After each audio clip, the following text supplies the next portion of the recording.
एका डोळ्याची आई. एका गावात एक बाई आपल्या छोट्या मुलाबरोबर एका छोट्या झोपडीत राहत होती.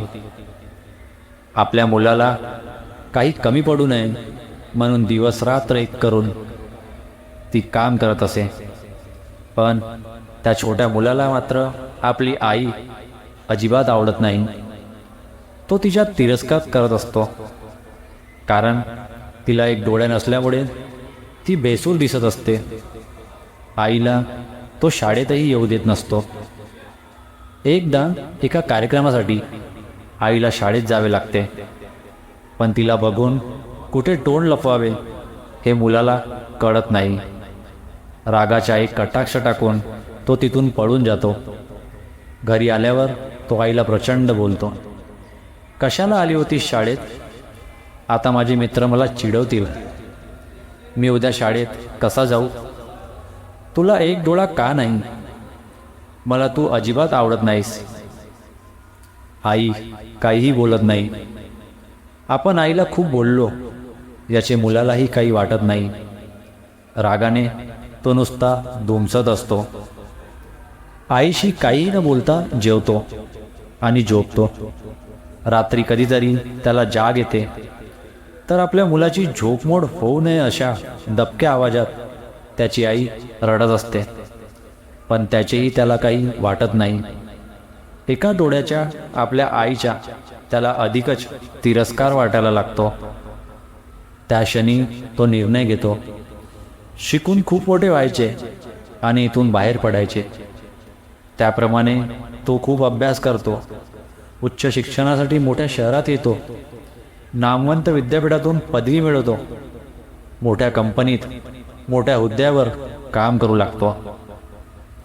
एका सुंदर मुलीशी त्याचे लग्न होते. त्याला एक मुलगा एक मुलगी होती.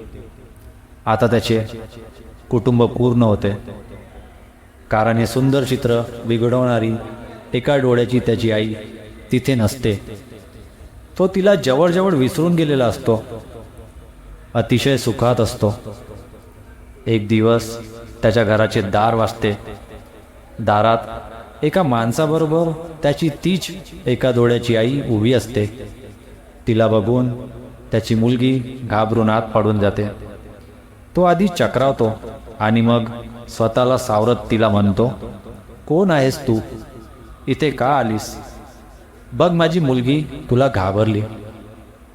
मी बहुतेक चुकीच्या पत्त्यावर आले असे काहीसे पुटपुटत आई निघून जाते.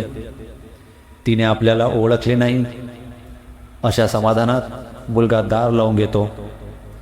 काही दिवसांनी माझी विद्यार्थी संमेलनासाठी त्याला त्याच्या शाळेतून पत्र येते. परत त्या गावात जाऊ नये असे वाटत असतानाही तो संमेलनाला जाण्याचा निर्णय घेतो. ऑफिसच्या कामासाठी जातोय असे बायकोला खोटेच सांगतो. संमेलन पार पडते.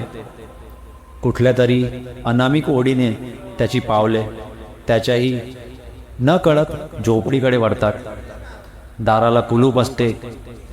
शेजारची बाई त्याला ओळखते आणि एक पत्र देते. ते पत्र त्याच्या आईचे असते. तो वाचू लागतो, मी खूप आयुष्य जगले. तुझ्याकडे आता मी परत कधी येणार नाही, पण तू कधीतरी येऊन मला भेटावेस अशी माझी खूप इच्छा आहे. शाळेच्या संमेलनाला तू येणार हे कळले होते, पण तिथे येऊन तुला भेटायचे नाही असे मी नक्की ठरवले, कारण मला माहिती आहे एका डोळ्याचीही तुझी आई तुला आवडत नाही.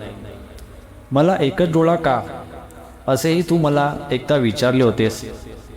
तेव्हा तू खूपच लहान होतास म्हणून मी काही उत्तर दिले नाही.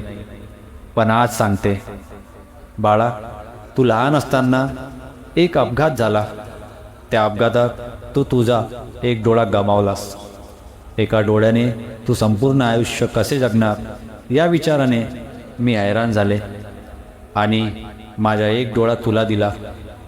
मला तुझा खूप अभिमान आहे. तू मला जे बोललास किंवा माझ्याशी असं वागलास त्यासाठी मी तुझ्यावर अजिबात रागावलेले नाही.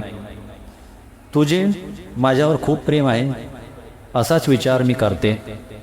कधीकाळी माझ्या भोवतीभोवती खेळणारा तू मला नेहमी आठवतोस. पत्र वाचून मुलगा डसाडस रडू लागला. जी व्यक्ती केवळ त्याच्यासाठी जगली, स्वतःच्या सर्वात महत्त्वाचा अवयव जिनं त्याला सहजपणे देऊन टाकला, तिच्याशी आपण किती निर्दयपणे वागलो. त्याला प्रचंड पश्चाताप झाला. तो आईला मोठमोठ्याने हाका मारू लागला. पण आता त्याचा काय उपयोग होतो? मित्रांनो, आईवडिलांसाठी कोणतीही गोष्ट सोडा, पण कोणत्याही गोष्टीसाठी आईवडिलांना सोडू नका. कारण जीवनात एक वेळ कोणतीही गोष्ट आपली साथ सोडेल, पण आईवडिलांची साथ ही नेहमीच तुमच्याबरोबर आयुष्यभर असेल. मित्रांनो, भेटूया पुढच्या व्हिडिओमध्ये. तोपर्यंत आपली काळजी घ्या आणि नेहमी हसत राहा. व्हिडिओ आवडला असेल तर लाईक करा आणि चॅनलवर नवीन असाल तर सबस्क्राईब करा. धन्यवाद. तुमचा दिवस शुभ असो.